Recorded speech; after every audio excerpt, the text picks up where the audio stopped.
continue our salute to service this evening with a tribute to some of our own here at Spectrum News. Our photojournalist Megan McDevitt sat down with some of the veterans who work hand in hand with us each day.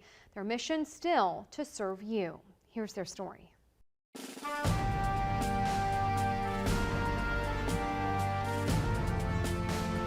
Ricky Randall from 1985 to 1991 in the U.S. Army. Matthew Myers.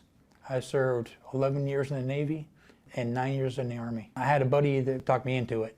He said he traveled the world and did all this stuff and got paid for it. I wanted more opportunities for schooling, and I had an uncle that was in, and he would always come home on leave and talk about it, and it sounded like a lot of fun. When the first Gulf War happened, and working on weapons, I was told that I would more than likely have to go.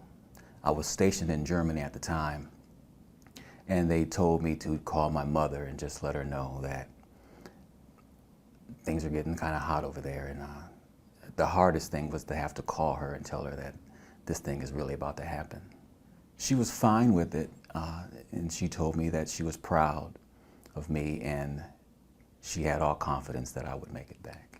9/11, I was on vacation, and I got called back, and we had to go down through Suez and go over to Afghanistan, and we were away basically for 7 months. We were actually out to sea for 118 days without pulling into port, which normally isn't what you do. Normally it's like a week or two. Veterans Day, I like to call a lot of my fellow soldiers that I've served with to find out what they're doing, and they're all over the country, and you meet people from all over, and you have these lasting relationships and these bonds that I wouldn't trade my time in the military for anything. It was worth it. You always complain while you're in there because you work long hours or got to put up with stuff that you don't want to do, but at the end of the day, and when you're done, you look back and you're proud of what you did, even though you kind of hated it while you're in there.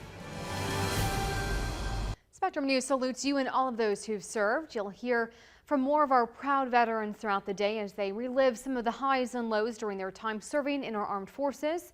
You'll even hear some funny moments starting tonight at 10 o'clock.